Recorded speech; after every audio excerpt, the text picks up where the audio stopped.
Hi again, everybody. Bill Phillips here on a Monday. Hopefully, you are having a great Monday morning, and welcome to the 9-Minute Phill-Up. We greatly appreciate you stopping by and checking us out.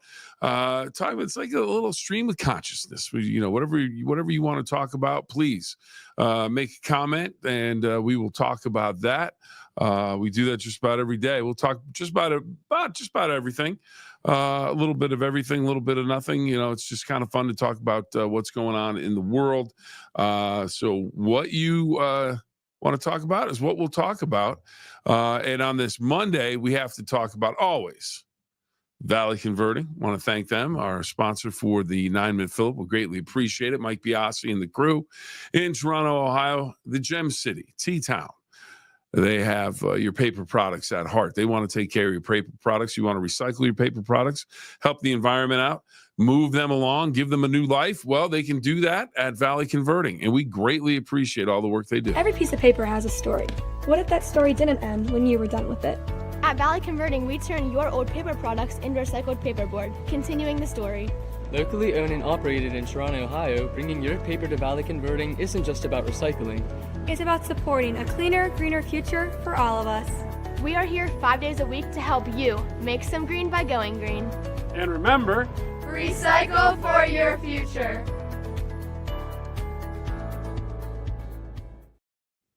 Again, thank you very much to Mike Biasi and his crew in Toronto, Ohio, the location of Ohio Valley Converting. Or Valley Converting. It's not necessarily the Ohio Valley, but it's Valley Converting, and they will take paper from all over the Ohio Valley. So I guess you could say that.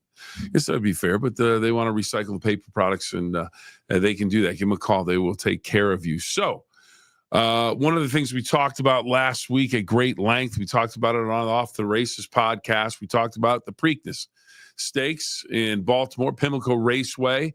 It's going to be a new joint. Not next year, but the following year.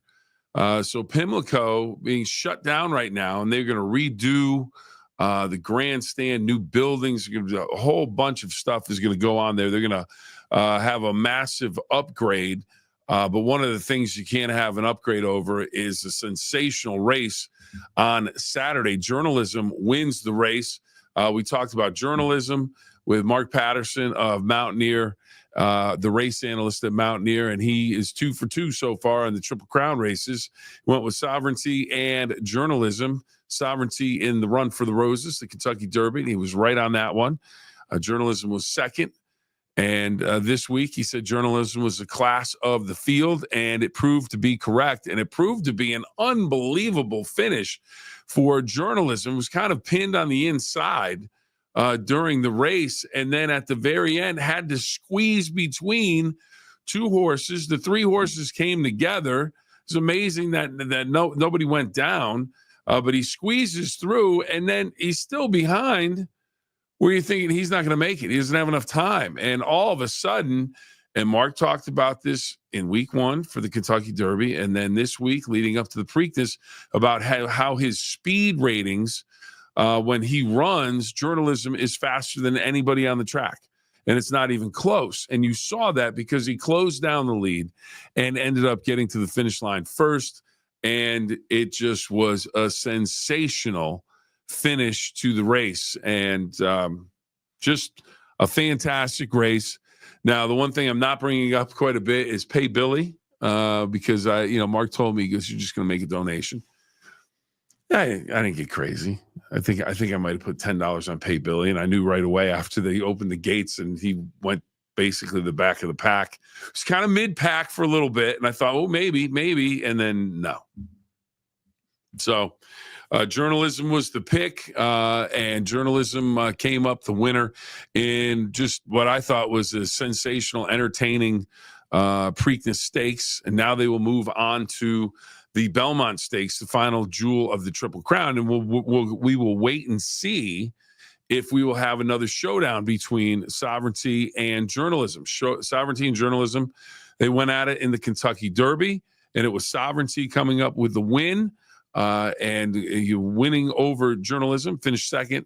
And then, of course, this past weekend, sovereignty not there, did not run in the Preakness Stakes, so it was journalism against the field, and Journalism proved to be the best horse. So now the owners said it, that they're planning on sending Journalism to the Belmont Stakes if the horse is okay. So that was word right in the victory circle as they were there awarding the trophy and everything. The owners of Journalism said yes, they would be going to the Belmont if the horse is sound.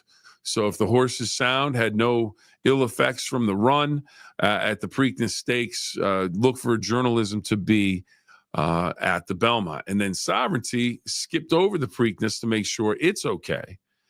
And so now it's a great finish to the Triple Crown racing season, and excited to see that. Now there won't be a Triple Crown winner, but you have the winner of the Derby, the winner of the Preakness, and they went head to head in the first one. They were first and second, best two horses, absolutely. And then what Journalism did to track down the win this week was spectacular. A little bit of a match race, maybe get rid of the other horses. Get rid of the other horses at the Belmont Stakes, and let's do a match race with those two. But it should be very, very interesting if both horses have an opportunity to run. But a great Preakness, I thought, and it was on WTOV9. NBC's coverage was fantastic. Everything looked good. Let me see here. I'm trying to get to our comments. I can't see anything without my glasses right now. Okay. Here we go. John Michael Ward. Bill, what are your thoughts about the Caitlin Clark Angel Reese flagrant foul situation during the WNBA regular season opener this past Saturday? Now, truth be told, I did not see the game. I did not have an opportunity to see the game. We were doing some grass cutting. We were out and about running some errands and everything. Did not see the game. I don't even know when the game started. It may have been a night game, afternoon game. I'm not sure. I did not see the game. Spent a lot of time with the Preakness, and I think my wife and I watched a movie after that. So anyways, I did not see the game, but I did see this morning the play. And I saw some comments from Angel Reese and Boston from the Fever talking about the play, and they were asked what did they think about the call, because Caitlin Clark received a flagrant foul, and then Aaliyah Boston of the Fever received a technical. And Aaliyah Boston was stunned. She had no idea that she had received a technical. And Caitlin Clark kind of interrupted the back and forth between everybody and Aaliyah, and basically said, "Let's not make it more than it was." I mean, I watched the play on the TV. I mean, I saw the replay of it, and I saw the actual play at live speed. I didn't think it was a flagrant foul. I thought it was a foul. They're underneath the basket battling, and I mean, there's contact. There's no doubt about it. I mean, Caitlin Clark didn't say there was definitely a foul. I don't know. I don't think it's that big a deal. I think it's good for the WNBA. It's good for the WNBA. As far as I know, Angel Reese did not suffer an injury. They are two players that when they've played together, they've really enjoyed it, but they are rivals. They were rivals in college due to LSU and Iowa playing to try and either get into the Final Four or playing in the championship game. So they have a rivalry there. Now they're pros, and they're going to go against each other a number of times. And they're two of the new faces of the WNBA. So it's good for the WNBA. You don't, as long as nobody got hurt. And again, I didn't think, I don't know. I'm looking at the scoreboard. I saw it looked like Indiana was ahead about 10 points or so at that point. So, but I didn't think it was anything major in terms of the foul. Angel Reese got upset. She's an emotional player. And she wanted to get a piece of Caitlin Clark. I understand that, if you feel like you were wronged, but cooler heads prevailed. But the thing is, we are now talking about it. So that is good for the WNBA, because people are going to say, oh, Angel Reese, Caitlin Clark going at it tonight on Thursday at 7 o'clock. I'm gonna have to check that out because the last time they got a push and shoving match. At the end of the play, the foul was called. Caitlin Clark just kind of walked away. Angel Reese went over the sideline. She looked like she wanted to get a Caitlin Clark. That's all it is. I mean, it's just a basketball play. It's the emotion of the game, the heat of the game, and all of those things. But I definitely think it's a good thing for the WNBA because we're talking about WNBA basketball. And the two biggest stars right now in the league, Angel Reese, Caitlin Clark. So it's just one of those things where, those two, I don't know if I want to do that. Magic Johnson, Larry Bird, I don't think we need to do that. But it's a comparison that's not that out of left field because, and not saying that the WNBA was gonna fold there's been an influx of WNBA fans. The ratings have gone up. Everything's gone up. Magic Johnson, Larry Bird came in.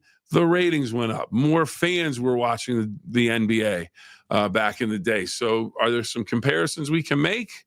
Are they fair, not fair? I don't know. That's for you to decide. But the thing is, John Michael, I think, we're talking about the WNBA today because the two biggest stars had a little bit of a foul and Angel Reese got a little bit excited. People are talking about it and people are posting it on social media so you can see the play for yourself. Again, I didn't see anybody swinging any arms. I watched it look like a play under the basket that you may see 1,000 times in a season, but because it's those two, it gets more attention. Reese is the Bill Laimbeer of the WNBA. All right. Well, she is a physical player. I think she wants to intimidate, and that's okay. Bill Laimbeer had a very successful career. A lot of people didn't like him, but if you were on the Detroit Pistons or a Detroit Pistons fan, loved him because he was going to play that physical style. He wasn't going to take anything from anybody on any other team.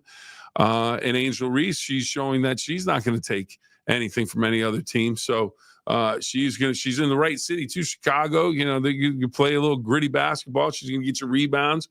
Dennis Rodman, Bill Laimbeer, tough players underneath the basket. Angel Reese proving to do that with her rebounding skills. So that's not necessarily a bad comparison. It's something, where, again, I just think you have two players that have captivated the WNBA fans. They've captivated sports fans because you see Caitlin Clark on commercials now. You see Angel Reese on commercials now. And again, we were talking about them. So it's one of those things where, it was a foul. It wasn't out of control. I don't think it was anything major. But we're all talking about it. So it makes for good television. And as I said, I guarantee you the next time they are on TV playing against each other, that there will be a little more attention. The buildup will be a little bit more in terms of how they cover the pregame and all of those things. So it'll be interesting to see how that all shakes out coming down the road.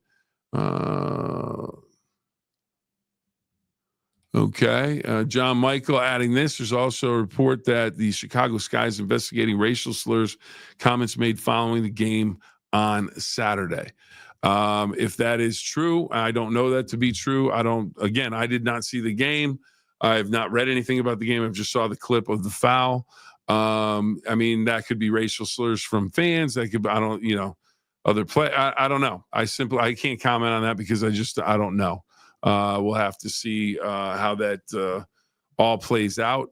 So we'll have to wait and see on that. But again, the WNBA getting the headlines, getting people to talk about the game between Chicago Sky and the Indiana Fever. And that's going to be a rivalry for a while as long as those two players are there. And they're both teams that expect to be in playoff contention. So the WNBA season off and rolling, and the Triple Crown season off and rolling. We're waiting for the Belmont Stakes now. Will we get a showdown between Sovereignty and Journalism? Sovereignty, the winner at the Kentucky Derby, took the Preakness off. Journalism, absolutely sensational finish to come up with a win at the Preakness Stakes. Showed off the great speed late in the race, and now Belmont awaits. And that is a test of endurance, strength, speed. I mean, it's one of those, it just separates all of the horses. So if you're going to win the Belmont, that's a tough one. That's a tough one because it's such a long race. So we'll see how that goes, but that should be a lot of fun. Of course, we'll be talking about that with Mark Patterson, Mountaineer, the race analyst. We'll talk about that coming up on an Off to the Races podcast coming up in the near future. And again, I want to thank everybody. John Michael, Frank, thanks for checking in with your comments on the WNBA. It's a talking point for everybody with the WNBA. And again, WNBA, if they're getting attention, that's, 2-3 years ago, if these were two other players in the WNBA, you wouldn't even hear about it, wouldn't be talked about. There would be no mention of it. So it is something to see that they have already, they've changed people and how they view the WNBA and how many people are watching the WNBA. John Michael checking in. Happy birthday, Pete Townsend. There was a Who song on when I was coming in to work today. It was sensational. Pete Townsend, man, he can play the guitar. All right, everybody. That about does it for today. Remember the 2 rules. Have fun and always try your best. The 2 rules. Can't thank you guys enough. Can't thank Valley Converting enough for helping us bring the 9-minute Phill-Up to everybody. Again, have a great day, and we will see you tomorrow. Thanks so much for joining us.